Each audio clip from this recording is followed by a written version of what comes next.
नमस्कार, good morning. मैं कुणाल, आप देख रहे हो न्यूज़ बिहार। वक्त हो चला है सुबह से लेकर शाम तक की राज्य बिहार की काम की ओर महत्वपूर्ण खबरों को जानने का। चलिए बढ़ते हैं खबरों की ओर। पेट्रोल डीजल आज से 2 रुपया हो गया सस्ता। जानिए पटना समेत बिहार के शहरों में कितना मिलेगा भाव। सार्वजनिक क्षेत्र की पेट्रोलियम कंपनियों ने लोकसभा चुनाव की घोषणा के करीब आने के बीच गुरुवार की शाम को पेट्रोल डीजल की कीमतों में 2-2 रुपये प्रति लीटर की कटौती कर दी है। नई दरें शुक्रवार की सुबह 6 बजे से लागू हो गई है। पटना समेत बिहार के सभी जिलों के लिए नई दरें रात तेल कंपनियों ने जारी की है। बिहार की राजधानी पटना में पेट्रोल की प्रति लीटर कीमत की बात करें तो 105.18 रुपये हो गई है, जो पहले 107.37 रुपये थी। वहीं डीजल अब प्रति लीटर 92.04 रुपये मिलेगा, जिसकी कीमत पहले 94.10 रुपये प्रति लीटर थी। तेल की कीमतों में 22 महीने के बाद कमी आई है। वहीं अगर राज्य के अन्य जिलों में तेल की कीमतों की बात करें तो नई कीमतें नई दर से लागू की गई है। नीतीश कैबिनेट का विस्तार संपन्न, 21 मंत्रियों ने ली शपथ, 6 नए चेहरे शामिल हुए। बिहार में नीतीश कैबिनेट का विस्तार संपन्न हो गया है। 21 मंत्रियों ने शपथ ग्रहण की, जिसमें 6 नए चेहरे हैं जो बीजेपी कोटे के हैं, जबकि जदयू के सब पुराने मंत्री हैं।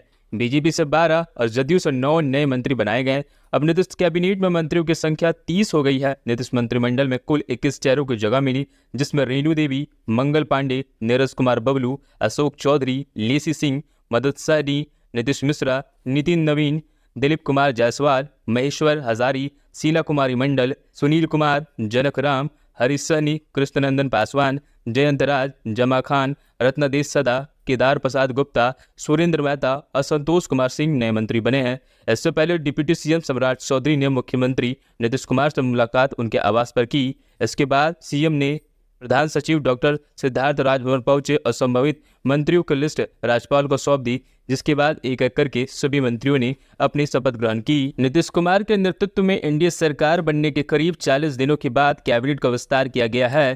कैबिनेट का विस्तार नहीं होने से एक एक मंत्रियों को जिम्मे में 9 विभागों की जिम्मेवारी दी गई थी। हालांकि अब सारे काम तेजी से चालू हो जाएंगे। राज्य कर्मियों का महंगाई भत्ता 4% बढ़ा। मंत्रिमंडल की बैठक के बाद कैबिनेट के अपर मुख्य सचिव डॉक्टर एस सिद्धार्थ ने बताया कि मंत्रिमंडल के सप्तम केंद्रीय पुनरीक्षण वेतन पेंशन प्राप्त कर रहे सरकारी सेवक और पेंशन भोगियों की महंगाई भत्ता 1 जनवरी 2024 के प्रभाव से 4% की वृद्धि का प्रस्ताव स्वीकृत किया गया है। इन्हें अब तक 40% महंगाई भत्ता मिलता था, अब वो 50% भत्ता हो गया है। इसके अलावा सष्टम केंद्रीय वेतनमान और वेतन और पेंशन प्राप्त कर रहे सेवक और पेंशनरों का भत्ता 1 जुलाई 23 के प्रभाव से 221% के स्थान पर 230% करने का प्रस्ताव पंचम केंद्रीय वेतनमान प्राप्त कर रहे सेवक और पेंशनरों 1 जुलाई 2023 के प्रभाव से 412 के स्थान पर प्रतिशत महंगाई भत्ता प्रस्ताव करने की भी स्वीकृत किया गया है। उपभोक्ताओं को विदित अनुदान में 15,345 करोड़। मंत्रिमंडल ने वर्ष 2024 और 25 के मुख्यमंत्री विद्युत उपभोक्ता सहायता योजना के तहत विभिन्न श्रेणी के विद्युत उपभोक्ताओं को निर्धारित अनुदान देने के लिए मंत्रिमंडल ने अप्रैल 2024 से मार्च 2025 के अवधि के लिए 15,345 करोड़ रुपए रिजर्व बैंक के माध्यम से एनटीपीसी को देने का प्रस्ताव स्वीकृत किया है। परमार रवि मनुभाई संभालेंगे बीपीएससी की कमान। नीतीश सरकार ने बनाया चेयरमैन, अधिसूचना जारी। बिहार लोकसेवा आयोग बीपीएससी के चेयरमैन पद पर 1992 के बैच के आईएएस अधिकारी परमार रवि मनुभाई को नियुक्त किया गया है। नीतीश सरकार ने इस संबंध में आदेश जारी कर दिया है। परमार रवि ने हाल ही में भारतीय प्रशासनिक सेवा से वीआरएस लिया था।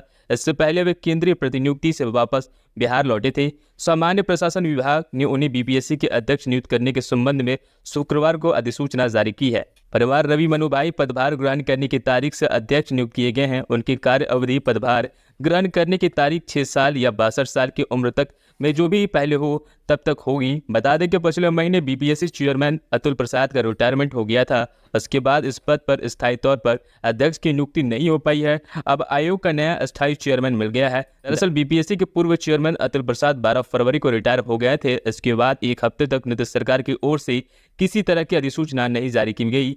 बाद में 19 फरवरी को इम्तियाज अहमद करीमी को बीपीएससी चेयरमैन का पदभार सौंपा गया। हालांकि उन्हें 7 दिन के लिए ही चेयरमैन का प्रभार दिया गया। इसके बाद दीप्ति कुमारी को यह जिम्मेदारी सौंपी गई थी। अब पूर्व आईएएस परमार रवि को बीपीएससी का कमान सौंपी गई है। बीच में पूर्व मुख्य सचिव अमीर सुबहानी को भी इस पद पर नियुक्त होने की अटकलें चली थी। बाद में उन्हें बिहार विद्युत नियामक बोर्ड के अध्यक्ष बना दिया गया है। बीपीएससी की पेपर लीक कराने की साजिश, झारखंड में छापेमारी, पकड़े गया सलवर। बिहार में 15 मार्च से शुरू बीपीएससी की शिक्षक भर्ती परीक्षा का पेपर लीक कराने का आशंका। हजारीबाग पुलिस ने बड़ी कार्रवाई की है। अभ्यर्थियों से पैसा लेकर परीक्षा दिलवाने वाले सॉल्वर गैंग पर शिकंजा कसने के लिए पुलिस हजारीबाग पुलिस शहर के 2-3 होटल में चल रही छापेमारी कर रही है। जानकारी के मुताबिक 3 सॉल्वर को गिरफ्तार किया गया है। हजारीबाग के एसपी ने बताया कि गोपनीय जानकारी के आधार पर छापेमारी की जा रही है। सॉल्वर गैंग का सरगना हजारीबाग के पास हो सकता है। अब तक 3 को गिरफ्तार किया गया है। वहीं 200 से अधिक बिहार के अभ्यर्थियों से पूछताछ की जा रही है। पुलिस ने बताया कि पेपर लीक गिरोह प्रोजेक्टर से तैयारी करवा रहा था। इस वजह से शहर के कई होटल में अभ्यर्थी रुके हुए थे। पटना पुलिस से इनपुट मिलने के बाद हजारीबाग पुलिस ने शिकंजा कसा। वही यूट्यूबर मनीष कश्यप लड़ेंगे लोकसभा चुनाव, तेजस्वी यादव को दी चुनौती। कही यह बात। बिहार के मशहूर यूट्यूबर मनीष कश्यप ने ऐलान किया है कि वह आगामी लोकसभा चुनाव हर कीमत पर लड़ेंगे, फिर चाहे कोई भी मौका दे। हालांकि उन्होंने यह बात नहीं बताया कि वो किस पार्टी या फिर किस गठबंधन के साथ चुनाव के मैदान में उतरेंगे।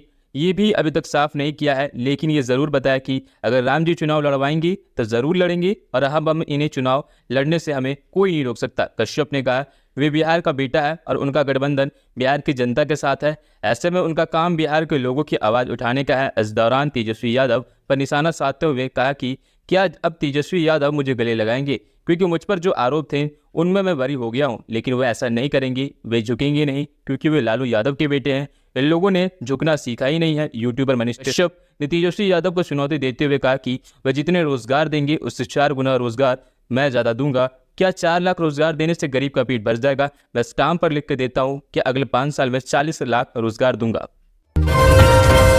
शिक्षक बहाली परीक्षा का पेपर वायरल होने की खबर। हरकत में आ गया बीपीएससी। बिहार लोकसेवा आयोग यानी बीपीएससी शिक्षक बहाली के तीसरे चरण की परीक्षा का पेपर वायरल होने की खबर आई है।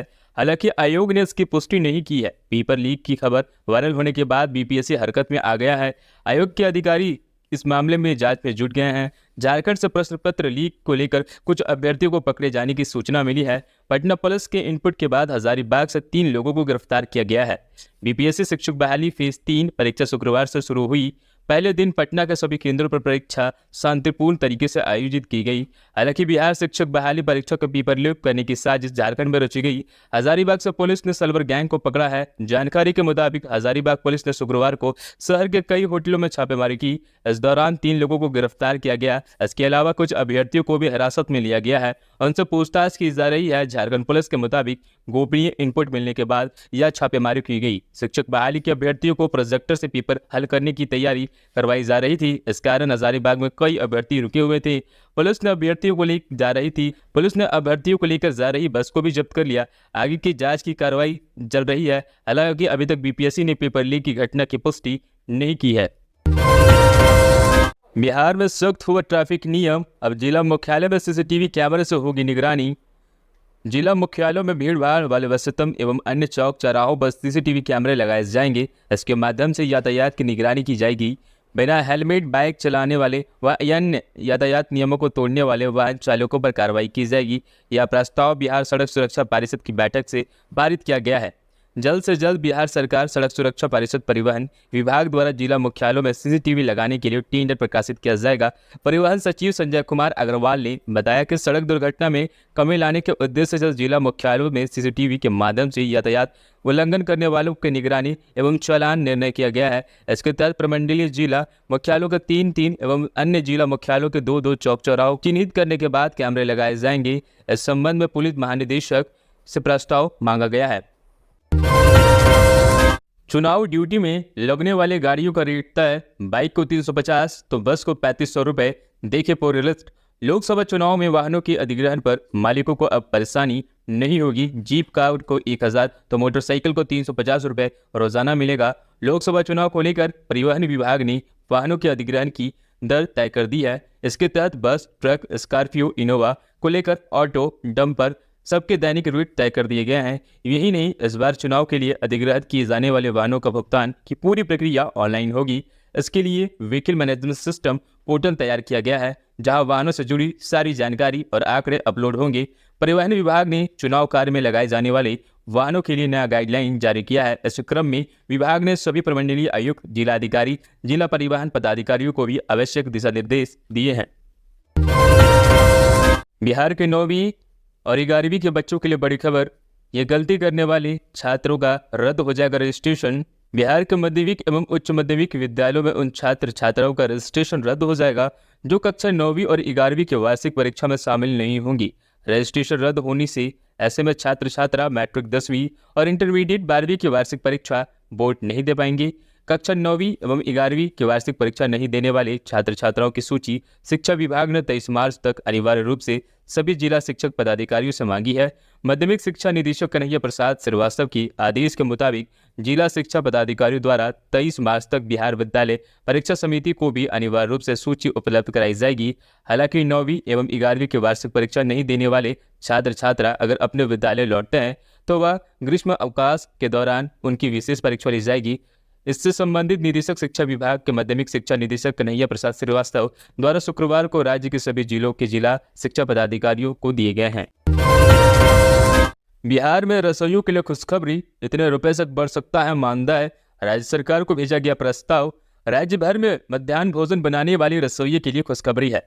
आगामी पीएम पोषण के प्रोग्राम अप्रूव बोर्ड में मानदेय पर बात बनी तो राज्य भर के सभी रसोइयों के लिए मानदेय 1000 रुपये से बढ़कर 3000 रुपये कर दिया जाएगा। गुरुवार को भागलपुर पहुंचे प्राथमिक शिक्षा सह पीएम पोषण मध्याह्न भोजन निदेशालय मिथिलेश मिश्रा ने बताया कि बिहार राज्य के स्कूलों की कार्यरत मध्याह्न भोजन के रसोइयों का मानदेय बढ़ाने को लेकर प्रस्ताव भेजा गया है। कुछ दिनों में केंद्र सरकार के पीएम पोषण योजना के प्रोग्राम अप्रूव बोर्ड की बैठक होनी है, जिसमें राज्य के मानदेय बढ़ाने को लेकर भेजे गए प्रस्ताव पर चर्चा होगी। रसोइयों का मानदेय काफी कम है, इसलिए हम लोग ने केंद्र सरकार से इसका मानदेय 1000 रुपये से बढ़ाकर 3000 रुपये करने का प्रस्ताव भेजा है। साथ ही साथ राज्य सरकार से मिलने वाली 650 रुपये की राशि को बढ़ाने की भी पहल की जा रही है। अगर दोनों स्थिति में बात बनती है तो रसोइयों के लिए काफी फायदेमंद होगा। आपको बता दें कि मानदेय को बढ़ाने को लेकर बिहार राज्य रसोई संघ द्वारा कई बार बड़े पैमाने पर हड़ताल भी किया गया है।